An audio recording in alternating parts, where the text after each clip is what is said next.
What you guys got planned for Halloween? There you go. Good. Yeah. All good stuff. All good stuff. Well, Spencer, what did you see out of Divine over the weekend, and where have you seen him grow the most this year?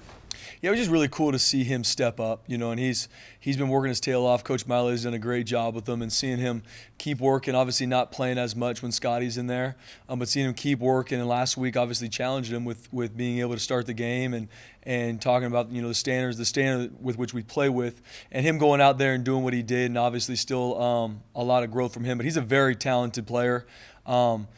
He's got a great skill set. Then it's just him doing that consistently from practice to the game. And so seeing him do that on Saturday night was awesome to see. He deserves it. He looks more explosive this year. He said after the game that he's lost a few pounds.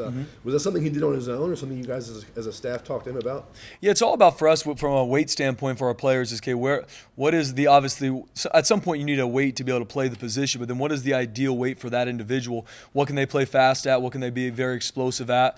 And so Coach Kagan and his staff did a great job with Divine from transforming his body to where he is very explosive. He can move, he can strike, and finding that right weight for him to where he can also play multiple plays and not get gassed too early. And so it's been cool to see him grow, and obviously had a really good summer, and it's obviously paying off for him.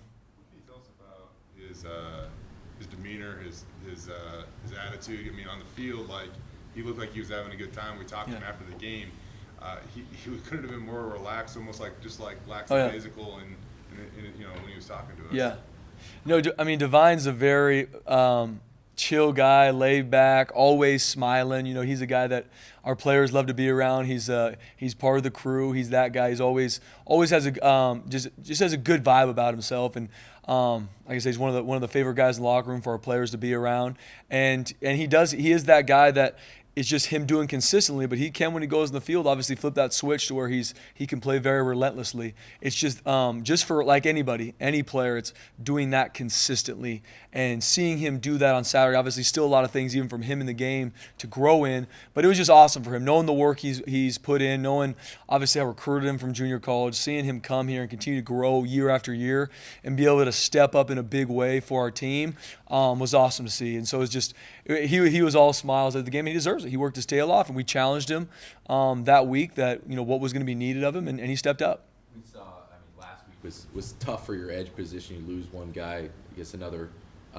Cortez Hogans, though, stepped up big time. And what did you think of his performance? And were there other guys that you were excited to see how they performed on the field? Yeah, no doubt. Cortez, just to name one, and same thing. Obviously, he got banged up early on, and so he's been able to work his way back off the injury report and get himself into some playing time and get on the field. And obviously had his first start on Saturday night, and so it's cool seeing him step up, especially with the guys we lost in a week's time, and especially the shots that we took to the front. Seeing those guys step up and play with the standard which we want to play with here at Boise State, and doing it with a certain mentality was awesome. And they knew that. They prepared like that, and they've been preparing like that for a while. It's not one of those things like all of a sudden, oh, shoot, now I'm going to start, so it's time to actually work hard. These guys have been working hard. They've been putting the time in. Obviously, they just haven't had the opportunity to put it on film and put it on the big stage. And so when you work in the dark, at some point that's going to come to the light, and that's something we always want to breed into our players, that maybe just because you're not playing now, if you want to be ready for that moment when it comes, you better be working in the dark, because when your moment comes, you got to be ready for it. And seeing those guys do that,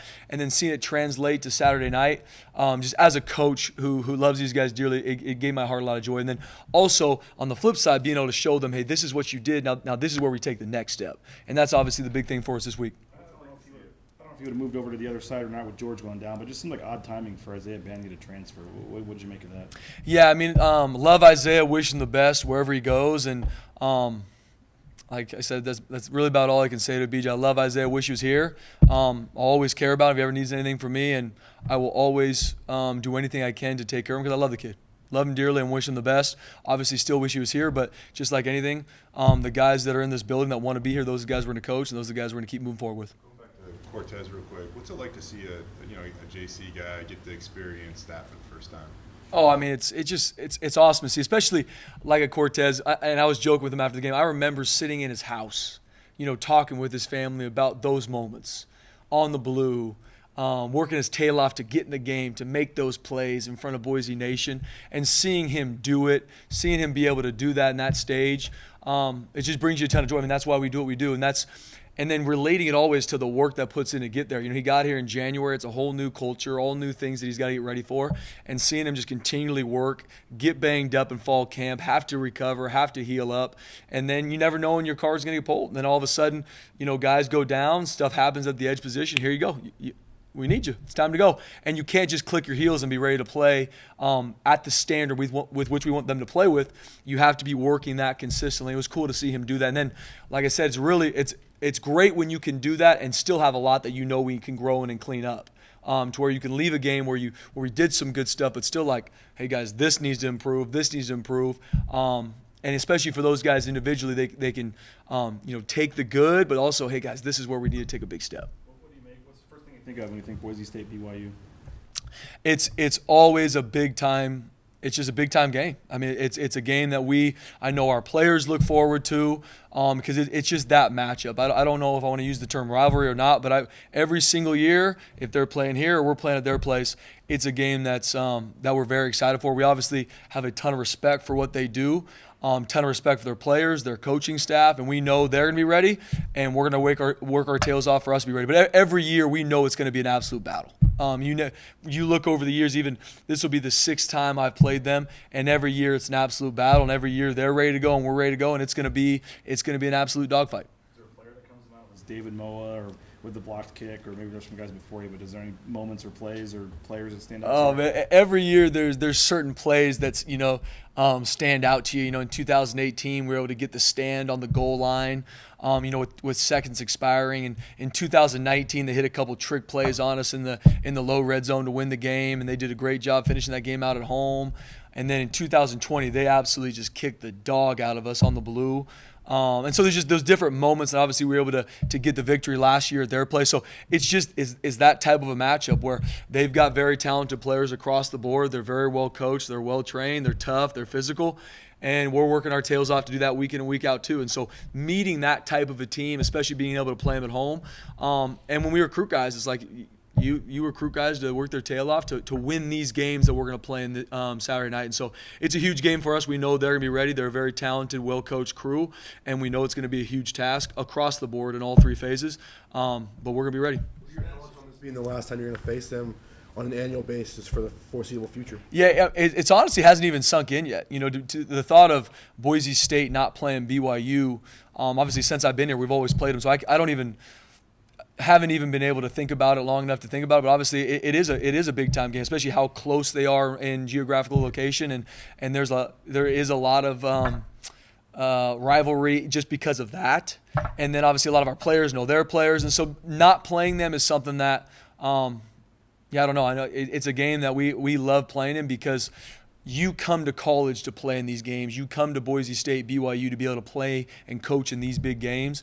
And so it's definitely a team that we're excited to play this weekend. And I hope in years to come that we could find a way to at least be able to play them as the years go through. Spencer, Taylin Green, Offensive Player of the Week in the league and Freshman of the Week. I know you're on the defensive side of the ball, but he's kind of morphing into like the face of this program. Yeah. And I think if everything works out, he will be the face of this program. But what do you see as the defensive coordinator, him in the building, kind of accepting, seems like all this stuff that's going to be thrown in his direction?